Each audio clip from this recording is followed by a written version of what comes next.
It's Julie Pianto here with Bernard Kelly from retirelaughing.com. This is a really common question, Bernard. I think you can answer it for us, which is which performs better, shares or property?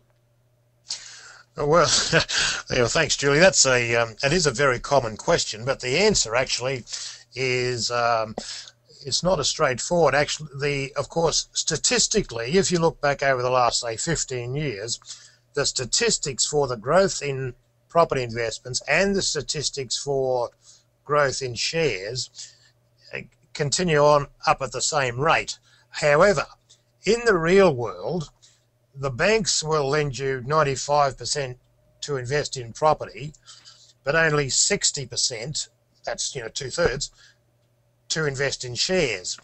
And this makes a huge difference because every 3 years you can put another investment property in place using the equity that grows underneath. But so you can do another 95% borrowing in 3 years and grow again.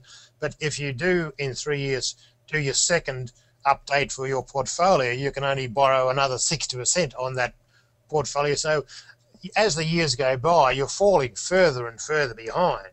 So that's one significant difference, and the answer to that angle is, of course, property works so much better in the real world. And then again, share values are quite volatile.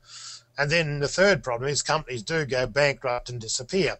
So on those 3 points alone, property is far better as an investment.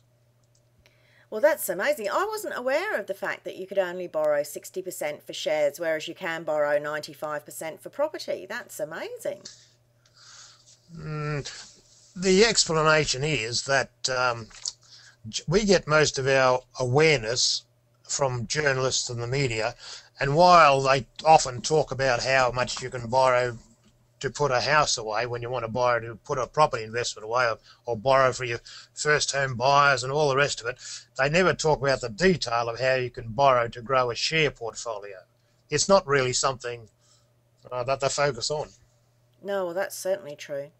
All right, well, thank you for answering that question. I look forward to the answers for the next one.